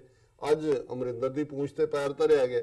ਉਹ ਮੈਨੂੰ ਲੱਗਦਾ ਵੀ ਜਿੰਨਾ ਕਿ ਇਹਦਾ ਹਿੰਦੂ ਤਵੀਆਂ ਦੇ ਨਾਲ ਜਿੰਨਾ ਕੰਟਰੈਕਟ ਸੀ ਉਹ ਪੂਰਾ ਹੋ ਗਿਆ। ਹੁਣ ਉਹਨੂੰ ਵੀ ਲੱਗਦਾ ਵੀ ਸ਼ਾਇਦ ਅਗਲੀਆਂ ਚੋਣਾਂ ਦੇ ਵਿੱਚ ਰਾਹੁਲ ਗਾਂਧੀ ਨੇ, ਕਿਉਂਕਿ ਇਹਨੂੰ ਬਹੁਤਾ ਨੇੜੇ ਨਹੀਂ ਲਾਇਆ ਹੈ ਇਹਨੂੰ ਅਮਰਿੰਦਰ ਨੂੰ, ਔਰ ਇਹ ਜਿਹੜੀਆਂ ਹੁਣ 5 ਸਟੇਟਾਂ ਦੀਆਂ ਇਲੈਕਸ਼ਨਾਂ ਵੀ ਹੋਈਆਂ, ਨਵਜੋਤ ਸਿੱਧੂ ਅੱਜ ਕੱਲ ਲਾਡਲਾ ਰਾਹੁਲ ਗਾਂਧੀ ਦਾ, ਉਹਨੇ 40 ਕੇ 45 ਜਿਹੜੀਆਂ ਰੈਲੀ ਸੀ ਉਹਨੂੰ ਐਡਰੈਸ ਕੀਤਾ। ਹਾਲਾਂਕਿ ਅਮਰਿੰਦਰ ਦਾ ਆਪਣਾ ਭਾਈਆ ਜਿਹੜਾ ਜੀਜਾ ਨਟਵਰ ਸਿੰਘ ਜਾਟ ਹੁੱਕਾ ਪੀਣ ਵਾਲਾ, ਉਹ ਸਗਾ ਜੀਜਾ, ਉਹ ਭਰਤਪੁਰ ਰਾਜਸਥਾਨ ਦਾ। ਸੋ ਰਾਜਸਥਾਨ ਚੋਣਾਂ ਹੋ ਰਹੀਆਂ ਸੀ, ਜਾਂਦਾ ਨਾਲ, ਪਰ ਉਹਨੇ ਇਹਨੂੰ ਕੀਤਾ ਹੋਣਾ ਵੀ ਉਹਨੂੰ ਪਤਾ ਹੋਣਾ ਅੰਦਰੂਨੀ, ਇਹਨਾਂ ਨੂੰ ਹਰ ਇੱਕ ਨੂੰ ਪਤਾ ਹੁੰਦਾ ਕੌਣ ਕਿਹਦੇ ਨਾਲ ਲੜਿਆ, ਤੇ ਹੁਣ ਉਹਨੂੰ ਲੱਗਦਾ ਹੋਣਾ ਕਿ ਵੀ ਇਹ ਤਾਂ ਪਾਸਾ ਪਲਟ ਸਕਦਾ 2019 ਜੇ, ਕਿਉਂਕਿ ਪਟਿਆਲਾ ਟੱਬਰ ਜਿਹੜਾ ਹੈ ਹਮੇਸ਼ਾ ਹੀ right side of the corridor of power ਹੁੰਦੇ ਨੇ। ਉਹ ਅੰਗਰੇਜ਼ ਸੀ, ਉਸ ਤੋਂ ਪਹਿਲਾਂ ਅਬਦਾਲੀ ਸੀ, ਜਿਹੜਾ ਵੀ ਜਿਹਦੇ ਕੋਲ ਪਾਵਰ, ਹੁਣ ਇਹਨੂੰ ਲੱਗਦਾ ਕਿ ਵੀ 84 ਚ ਲੱਗਦਾ ਸੀ ਵੀ ਬਦਲ ਗਿਆ, ਫਿਰ ਅਕਾਲੀ ਬਣ ਗਿਆ ਸੀ, ਆ ਕੇ ਮਿਨਿਸਟਰ ਵੀ ਰਿਹਾ ਅਕਾਲੀਆਂ ਦੀ ਕੈਬਨਿਟ, ਉਦੋਂ ਅਸਤੀਫਾ ਵੀ ਦੇ ਦਿੱਤਾ ਸੀ। ਹੁਣ ਕਾਂਗਰਸ ਚੁਣਦੇ ਆ ਵੀ ਗੀਤ ਅੱਜ ਤੱਕ ਇਹਨੇ ਮੋਦੀ ਦੇ ਖਿਲਾਫ ਕੋਈ ਬਿਆਨ ਨਹੀਂ ਦਿੱਤਾ, ਪਰ ਹੁਣ ਗੁਰਦਾਸਪੁਰ ਆ ਕੇ, ਕਿਉਂਕਿ ਮੋਦੀ ਨੇ ਕਿਹਾ ਜੀ ਦੇਖੋ ਮੇਰੀ ਸਰਕਾਰ ਨੇ ਸਾਰੇ ਵਾਅਦੇ ਪੂਰੇ ਕੀਤੇ, ਇਹਨੇ ਤਾਂ 19 ਮਹੀਨੇ 'ਚ ਕੁਝ ਕੀਤਾ ਨਹੀਂ। ਕਰਤਾਰਪੁਰ ਕੋਰੀਡੋਰ ਵੀ ਅਸੀਂ ਖੋਲਿਆ, ਔਰ ਇਹ ਜਿਹੜੀ ਇੱਕ ਫੈਮਿਲੀ ਹੈ ਜਿਹਨੇ ਨਵੰਬਰ 84 ਸਿੱਖਾਂ ਦਾ ਕਤਲੇਆਮ ਕੀਤਾ, ਉਹਨਾਂ ਨੇ ਸੱਜਣ ਕੁਮਾਰ, HKL ਭਗਤ, ਜਗਦੀਸ਼ ਟਾਈਟਲਰ, ਕਮਲਨਾਥ ਨੂੰ ਜਿਹੜਾ ਉਹ ਆਪਣੇ ਖੰਭਾਂ ਥੱਲੇ ਲੁਕੋ ਕੇ ਰੱਖਿਆ। ਹੁਣ ਅਮਰਿੰਦਰ ਨੂੰ ਲੱਗਾ ਵੀ ਇਹ ਵੇਲਾ ਦੂਜੇ ਪਾਸੇ ਰਾਹੁਲ ਨੂੰ ਵੀ ਦੱਸਣ ਦਾ ਕਿ ਨਹੀਂ, ਉਹਨੇ ਬੜਾ ਡਿਫੈਂਡ ਕੀਤਾ। ਅੱਜ ਉਹਨੇ ਕਿਹਾ ਜੀ ਇਹ ਗਲਤ ਹੈ, ਇਹਦਾ ਕੋਈ ਕਿਸੇ ਨੇ ਨਾਂ ਨਹੀਂ ਲਿਆ ਕਦੇ ਰਾਜੀਵ ਗਾਂਧੀ ਜਾਂ ਦੂਜੇ ਦਾ। ਫਿਰ ਉਹਨੇ ਕੋਈ ਪੁਲਿਸ ਸਟੇਸ਼ਨ ਕੋਰਟ ਕੀਤਾ ਕਿ ਜੀ ਫਲਾਣਿਆਂ ਨੇ ਇੰਨੀਆਂ FIR RSS ਦੇ ਬੰਦਿਆਂ ਨੇ, ਜਿੱਥੇ ਸਭ ਤੋਂ ਵਸਤ ਸਿੱਖਾਂ ਦੀ ਨਸਲਕੁਸ਼ੀ ਹੋਈ RSS ਵਾਲਿਆਂ ਨੇ ਕੀਤੀਆਂ। ਇਹ ਮੋਦੀ ਦੱਸੇ ਕਿ ਇੰਨੀ FIR ਕਿਵੇਂ ਕਹਿ। ਹੁਣ ਇਹ ਹੈ ਵੀ ਉਹ ਜਿਹੜੇ ਜਦੋਂ ਚੋਰ ਲੜ ਪੈਂਦੇ ਨੇ ਨਾ ਤਾਂ ਉਹ ਫਿਰ ਕਹਿੰਦੇ ਨੇ ਵੀ ਫਲਾਣੀ ਚੋਰੀ ਤੂੰ ਕੀਤੀ ਸੀ ਨਾ ਮੇਰੇ ਨਾਲ, ਉਹ ਕਹਿੰਦਾ ਫਿਰ ਫਲਾਣੀ ਵੀ ਤੂੰ ਮੇਰੇ ਨਾਲ ਕੀਤੀ ਸੀ। ਪਰ ਇਸ ਸਾਰੇ ਚੋਂ ਜੋ ਤੁਸੀਂ ਵਿਚਕਾਰਲੀ ਲਾਈਨ ਜੇ ਕੱਢਣੀ ਹੋਏ ਤਾਂ ਇਹ ਹੈ ਕਿ ਨਵੰਬਰ 84 ਦੀ ਨਸਲਕੁਸ਼ੀ ਚ ਪਲਾਨ ਰਾਜੀਵ ਗਾਂਧੀ ਔਰ ਉਹਦੀ ਕੋਟਰੀ ਨੇ ਕੀਤਾ, ਪਰ BJP RSS ਨਾਲ ਸੀ। ਔਰ ਉਹੀ ਨਤੀਜਾ ਹੈ ਕਿ ਅਸੀਂ ਦੇਖਦੇ ਹਾਂ ਕਿ 8 ਨਵੰਬਰ ਨੂੰ ਇਹਨਾਂ ਦਾ ਜਿਹੜਾ ਆਈਡੀਆਲੋਗ ਸੀ RSS ਦਾ, ਨਾਨਾ ਜੀ ਦੇਸ਼ਮੁਖ, ਉਹ ਰਾਈਟ ਅਪ ਕਰਦਾ ਹੈ, ਫਿਰ ਸਾਰਿਆਂ ਨੂੰ ਸਰਕੂਲੇਟ ਕਰਦਾ ਹੈ ਕਿ ਸਿੱਖਸ ਆਸਕਡ ਫॉर ਇਟ, ਔਰ ਸਿੱਖਾਂ ਨੇ ਇਹ ਖੁਦ ਆਪਣੇ ਤੇ ਲਿਆ, ਇਹ ਡਿਜ਼ਰਵ ਕਰਦੇ ਸੀ। ਔਰ ਸਿੱਖਾਂ ਨੂੰ ਉਹਨੇ ਸਲਾਹ ਦਿੱਤੀ ਵੀ ਤੁਸੀਂ ਚੁੱਪ ਕਰਕੇ ਬੈਠ ਜਾਓ ਸ਼ਾਂਤੀ ਨਾਲ, ਇਹਨੂੰ ਮਾਰ ਨੂੰ ਝੱਲੋ, ਔਰ ਫਿਰ ਸੋਚੋ ਕਿ ਵੀ ਤੁਸੀਂ ਅੱਡ ਧਰਮ ਕਿੱਥੋਂ ਹੋ ਗਏ, ਤੁਹਾਨੂੰ ਤਾਂ ਅੰਗਰੇਜ਼ਾਂ ਨੇ ਹੀ ਚੁੱਕ ਦੇ ਕੇ ਜਿਹੜਾ ਅੱਡ ਧਰਮ ਬਣਾਇਆ, ਤੁਸੀਂ ਹਿੰਦੂਆਂ ਦਾ ਹਿੱਸਾ ਹੀ ਹੋ। ਸੋ ਹੁਣ ਇਹ ਸਾਰੀਆਂ, ਹਾਲਾਂਕਿ ਇਹ ਸਾਰੀਆਂ ਘਟਨਾਵਾਂ ਸਾਹਮਣੇ ਵਾਪਰੀਆਂ ਨੇ, ਪਰ ਇਹ ਕਲਾਸ ਜੇ ਸੱਚਮੁੱਚ ਜਿਹੜੀ ਵਿਚਾਰਧਾਰਕ ਤੌਰ ਦੇ ਉੱਤੇ ਕਿਸੇ ਗੱਲ ਦੀ ਸਮਝ ਰੱਖਦੀ ਹੈ ਤੇ ਫਿਰ ਉਹ ਜ਼ਰੂਰ ਦੱਸੇ ਕਿ ਜੇ ਤੁਹਾਡਾ ਫੇਥ, ਇਹ ਤਾਂ ਨਸੀਰੁੱਦੀਨ ਦਾ ਤਾਂ ਫੇਥ ਵੀ ਕੋਈ ਨਹੀਂ ਹੈ, ਪਰ ਉਹ ਇਹ ਮਹਿਸੂਸ ਕਰਦਾ ਵੀ ਅਸੀਂ ਹਨੇਰੇ 'ਚ ਆ ਗਏ, ਅਸੀਂ ਤਾਂ ਪਹਿਲਾਂ ਹੀ ਹਨੇਰੇ 'ਚ ਸੀ ਸਿੱਖ ਤਾਂ, ਅਸੀਂ ਤਾਂ 34 ਸਾਲ ਤੋਂ ਖਾਸ ਤੌਰ ਤੇ 70 ਸਾਲ ਤੋਂ ਕ੍ਰਿਮੀਨਲ ਟ੍ਰਾਈਬ ਇਹਨਾਂ ਨੇ ਸਾਨੂੰ ਬਣਾਇਆ ਹੋਇਆ ਸੀ, ਪੰਜਾਬ ਨੂੰ ਉਹਨਾਂ ਨੇ ਲੁੱਟਿਆ ਪੁੱਟਿਆ। ਔਰ ਇਹੀ ਗੱਲ ਅੱਜ ਜਦੋਂ ਉਹਦਾ ਮੋਦੀ ਦੀ ਗੁਰਦਾਸਪੁਰ ਰੈਲੀ ਦਾ ਜਿਹੜਾ ਉਹ ਚੀਰਫਾੜ ਸਾਹਮਣੇ ਆ ਰਹੀ ਹੈ, ਐਨਾਲਿਸਿਸ ਇਹਨੂੰ ਕਹਿੰਦੇ ਨੇ, ਤੇ ਬਹੁਤਿਆਂ ਨੇ ਕਿਹਾ ਜੀ ਇਹ ਜਿਹੜੇ ਲੋਕ ਆਏ ਤਾਂ ਸੀ ਕਿ ਵੀ ਚਲੋ ਹੁਣ ਇਹ ਚੋਣ ਸ਼ੁਰੂ ਹੋਣੀ, ਕੋਈ ਸਾਨੂੰ ਵੀ ਮਿਲੇਗਾ, ਉਹ ਨਿਰਾਸ਼ ਗਏ ਕਿ ਮੋਦੀ ਨੇ ਉਹਨਾਂ ਦੀ ਝੋਲੀ 'ਚ ਇੱਕ ਹੋਰ ਬਿਆਨ ਪਾ ਦਿੱਤਾ। ਉਸ ਤੋਂ ਬਿਨਾਂ ਕੋਈ ਐਲਾਨ ਨਹੀਂ, ਕੋਈ ਡਿਵੈਲਪਮੈਂਟ ਦੀ ਲਾਈਨ ਨਹੀਂ, ਕੋਈ ਕੁਛ ਨਹੀਂ ਹੈ, ਕੋਈ ਕਿਸਾਨਾਂ ਲਈ ਜਾਂ ਤੂੰ ਰੱਜ ਕੇ ਝੂਠ ਬੋਲਿਆ। ਅਮਰਿੰਦਰ ਵੀ ਕਹਿ ਰਿਹਾ ਕਿ ਜੀ ਉਹਨੇ ਰੱਜ ਕੇ ਝੂਠ ਬੋਲਿਆ, ਉਹਨੂੰ ਉਹਦੇ ਲਫ਼ਜ਼ ਹੀ ਇਸ ਤਰ੍ਹਾਂ ਦੇ ਉਹਨੇ ਮੋਦੀ ਲਈ ਵਰਤੇ ਨੇ ਕਿ ਵੀ ਇਹ ਜੁਮਲੇਬਾਜ਼ ਤੇ ਫਲਾਣਾ ਢਿਮਕਾ। ਮੈਨੂੰ ਲੱਗਾ ਕਿ ਵੀ ਇਹ ਲਵ ਅਫੇਅਰ ਖਤਮ ਹੋ ਗਿਆ ਲੱਗਦਾ ਇਹਨਾਂ ਦਾ, ਤੇ ਹੁਣ ਇਧਰ ਨੂੰ ਇਹ ਦੱਸ ਰਿਹਾ ਰਾਹੁਲ ਨੂੰ, ਦੇਖ ਮੈਂ ਤੈਨੂੰ ਨਵੰਬਰ 84 ਤੋਂ ਬਰੀ। ਹੁਣ ਝੂਠ ਕਿਵੇਂ ਕਿਸ ਹੱਦ ਤੱਕ ਜਾ ਰਹੇ ਨੇ। ਸੋ ਇਸ ਸਾਰੇ ਸਟਰਕਚਰ 'ਚ ਸਿੱਖ ਕੌਮ ਨੇ ਤਾਂ 34 ਸਾਲ ਪਹਿਲਾਂ ਡਿਸਾਈਡ ਕਰ ਲਿਆ, ਜਦੋਂ ਸਾਡੇ ਮੱਕੇ ਦੇ ਉੱਤੇ ਦਰਬਾਰ ਸਾਹਿਬ ਔਰ ਉਹ ਸਾਰੇ ਨੂੰ ਟਾਰਗੇਟ, ਔਰ ਇਧਰੋਂ ਅਸੀਂ ਦੇਖਦੇ ਕਰਤਾਰਪੁਰ ਲਾਂਘੇ ਨੂੰ ਲੈ ਕੇ ਜਿਹਨਾਂ ਨੂੰ ਕੋਈ ਭੁਲੇਖਾ ਸੀ ਜਾਂ ਭੁਲੇਖਾ ਹੈ ਉਹ ਦੇਖ ਲੈਣ ਕਿ ਪਿਛਲੇ 3 ਮਹੀਨੇ ਦਾ ਸਾਰਾ ਇਲੈਕਟ੍ਰੋਨਿਕ ਪ੍ਰਿੰਟ ਮੀਡੀਆ ਔਰ ਅਦਰਵਾਈਜ਼ ਕਿ ਭਾਈ ਉਹ ਪਾਕਿਸਤਾਨ ਹਕੂਮਤ ਡਿਸਾਈਡ ਕਰਦੀ ਹੈ ਲਾਂਘਾ ਖੋਲਣਾ, ਤੇ ਇੱਥੇ ਜੇ ਸਿੱਖ ਉਹਨੂੰ ਵੈਲਕਮ ਕਰਦੇ ਨੇ, ਕਹਿੰਦੇ ਜੀ ਇਹ ਤਾਂ ਦਹਿਸ਼ਤਗਰਦ ਨੇ ਔਰ ਦਹਿਸ਼ਤਗਰਦ ਮੁਲਕ ਦੇ ਨਾਲ ਰਲ ਕੇ ਕਿਸ ਕਿਸਮ ਦਾ ਮਾਹੌਲ ਸਿਰਜਿਆ ਹੋਇਆ। ਸੋ ਅਸੀਂ ਇਸ ਸਾਰੇ ਨੂੰ, ਜਿਵੇਂ ਇੱਕ ਉਹ ਫ੍ਰੈਂਚ ਦੀ ਟਰਮ ਹੈ ਰੈਜ਼ਨ ਡੈਟਰੇ, ਕਿ ਵੀ ਖਾਲਿਸਤਾਨ ਕਿਉਂ ਬਣਾਉਣਾ ਜਾਂ ਖਾਲਿਸਤਾਨ ਅਸੀਂ ਕਿਉਂ ਲਿਬਰੇਟ ਕਰਾਉਣਾ, ਬਣਿਆ ਤਾਂ ਹੈ ਉਹ ਸਾਡਾ ਹੋਮਲੈਂਡ ਹੈ, ਕਿਉਂਕਿ ਅਸੀਂ ਪਿਛਲੇ 70 ਸਾਲ ਦੇ ਤਜਰਬੇ ਤੋਂ, ਹਾਲਾਂ 37 ਸਾਲ ਦੇ ਤਜਰਬੇ ਬਾਅਦ ਹੀ ਸਾਨੂੰ ਟੈਂਕਾਂ ਤੋਪਾਂ ਦਾ ਹਮਲਾ ਮਿਲਿਆ ਸੀ, ਵੈਸੇ ਤਾਂ ਇੱਕਦਮ ਬਾਅਦ ਹੀ ਸਾਨੂੰ ਕ੍ਰਿਮੀਨਲ ਟ੍ਰਾਈਬ ਦਾ ਜਿਹੜਾ ਉਹ ਖਿਤਾਬ ਮਿਲਿਆ ਸੀ। ਔਰ ਵੈਸੇ ਇਸ ਕਿਸਮ ਦੇ ਭਰਾ ਭੈਣਾਂ ਨੂੰ ਅਸੀਂ ਇਹ ਵੀ ਦੱਸ ਦਈਏ ਕਿ ਸੰਵਿਧਾਨ ਕਿਸੇ ਮੁਲਕ ਦਾ ਜਾਂ ਕਨਸਟੀਟਿਊਸ਼ਨ ਕੋਈ ਸੈਕਰੋਸੈਂਟ ਕੋਈ ਧਰਮ ਗ੍ਰੰਥ ਨਹੀਂ ਹੁੰਦਾ ਜਿਹੜਾ ਬਦਲਿਆ ਨਹੀਂ ਜਾ ਸਕਦਾ, ਜਿਹੜਾ ਜਿਸ ਤਬਦੀਲੀ ਨਹੀਂ ਹੋ ਸਕਦੀ। ਵੈਸੇ ਉਹਨਾਂ ਦੇ ਗਿਆਨ ਲਈ ਇਹ ਵੀ ਅਸੀਂ ਦੱਸ ਦਈਏ ਕਿ 2 ਸਿੱਖ ਨੁਮਾਇੰਦੇ ਕਨਸਟੀਟਿਊਐਂਟ ਅਸੈਂਬਲੀ ਦੇ ਵਿੱਚ ਸਨ, ਸੰਵਿਧਾਨ ਘੜੂ ਅਸੈਂਬਲੀ ਚ, ਆਈਨੀ ਅਸੈਂਬਲੀ, ਭੁਪਿੰਦਰ ਸਿੰਘ ਮਾਨ ਔਰ ਹੁਕਮ ਸਿੰਘ ਜੀ।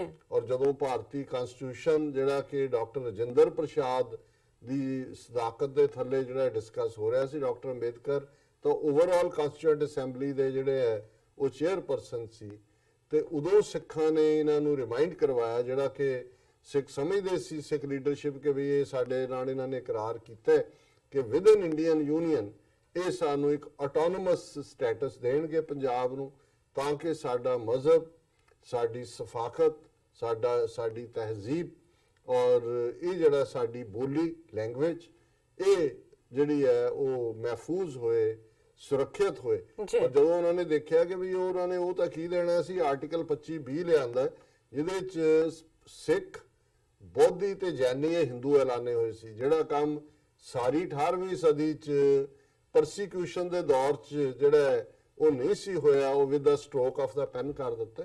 ਉਹ ਦੋਨੋਂ ਹੀ ਸਿੱਖ ਨੁਮਾਇੰਦਿਆਂ ਨੇ ਜਿਨ੍ਹਾਂ ਦੇ ਮੈਂ ਨਾਂ ਲੈ ਰਹੇ, ਭੁਪਿੰਦਰ ਸਿੰਘ ਮਾਨ ਔਰ ਹੁਕਮ ਸਿੰਘ, ਉਹ ਖਲੋਤੇ, ਉਹਨਾਂ ਨੇ ਕਿਹਾ ਖਲੋ ਕੇ ਕਿ this is betrayal of the Sikhs, this is betrayal of the promises made to the Sikhs. We reject this constitution.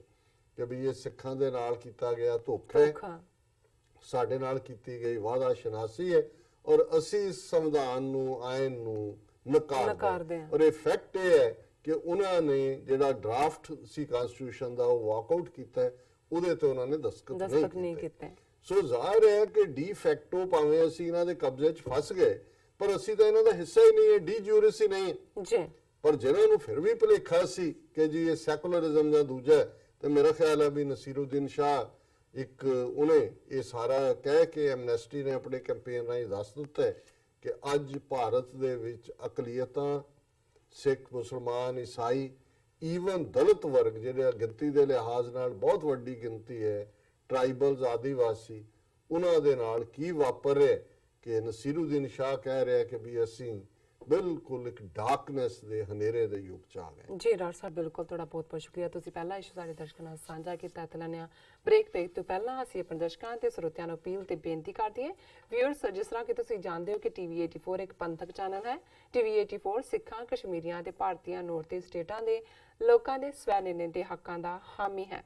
ਅਸੀਂ ਚਾਹਾਂਗੇ ਕਿ ਤੁਸੀਂ ਟੀਵੀ 84 ਦੀ ਚੜ੍ਹਦੀ ਕਲਾ ਲਈ ਵੱਧ ਤੋਂ ਵੱਧ ਡੋਨੇਟ ਕਰੋ। ਡੋਨੇਟ ਕਰਨ ਲਈ ਸਾਡੀ ਵੈਬਸਾਈਟ tv84.tv ਤੇ ਜਾ ਕੇ ਪੇਪਲ ਦੀ ਵਰਤੋਂ ਕਰਕੇ ਵਨ ਟਾਈਮ ਡੋਨੇਟ ਕਰ ਸਕਦੇ ਹੋ, ਮੰਥਲੀ ਡੋਨੇਟ ਵੀ ਕਰ ਸਕਦੇ ਹੋ।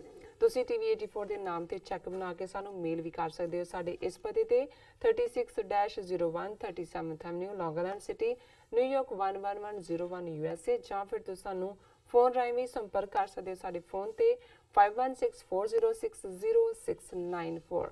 Thank you so much. ਇਹ ਵੀ ਦੱਸ ਦਈਏ ਜੋ ਸਾਡੇ ਪ੍ਰੋਗਰਾਮ ਦਾ ਸਮਾਂ ਹੈ ਉਹ 7:30 ਤੋਂ ਲੈ ਕੇ 9 ਵਜੇ ਤੱਕ ਹੈ।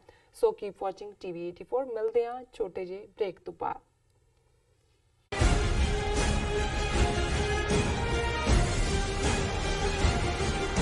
ਕੀ ਤੁਸੀਂ ਆਪਣੇ ਟੈਕਸਸ ਨੂੰ ਲੈ ਕੇ ਚਿੰਤਤ ਹੋ? ਤੁਸੀਂ ਆਪਣੀ ਕਮਾਈ ਲਈ ਮਿਹਨਤ ਕਰਦੇ ਹੋ, ਭਾਵੇਂ ਤੁਸੀਂ ਨੌਕਰੀ ਵਿੱਚ ਹੋਵੋ ਜਾਂ ਆਪਣਾ ਬਿਜ਼ਨਸ ਚਲਾਉਂਦੇ ਹੋ। ਜਦੋਂ ਟੈਕਸ ਭਰਨ ਦਾ ਸਮਾਂ ਆਉਂਦਾ ਤਾਂ ਤੁਹਾਨੂੰ ਇੱਕ ਭਰੋਸੇਯੋਗ ਟੈਕਸ ਅਕਾਊਂਟੈਂਟ ਦੀ ਲੋੜ ਹੈ ਜੋ ਟੈਕਸ ਬੈਲੈਂਸ ਦਾ ਤੁਹਾਡੇ ਪੱਖ ਵਿੱਚ ਜਾਣਾ ਯਕੀਨੀ ਬਣਾਵੇ। ਸਿਆਟਲ ਦੀ ਜਾਣੀ ਪਹਿਚਾਣੀ company Accurate Accountants and Taxes ਤੁਹਾਡੀ ਸੇਵਾ ਵਿੱਚ ਹਾਜ਼ਰ ਹੈ। ਅਸੀਂ ਹਰ ਤਰ੍ਹਾਂ ਦੇ ਟੈਕਸ ਭਰਨ ਵਿੱਚ ਤੁਹਾਡੀ ਮਦਦ ਕਰਾਂਗੇ। ਟੈਕਸ ਸੰਬੰਧੀ ਕਿਸੇ ਵੀ ਤਰ੍ਹਾਂ ਦੇ ਸਵਾਲ ਲਈ ਅੱਜ ਹੀ ਸਾਡੇ ਤੱਕ ਪਹੁੰਚ ਕਰੋ। Accurate Accountants and Texas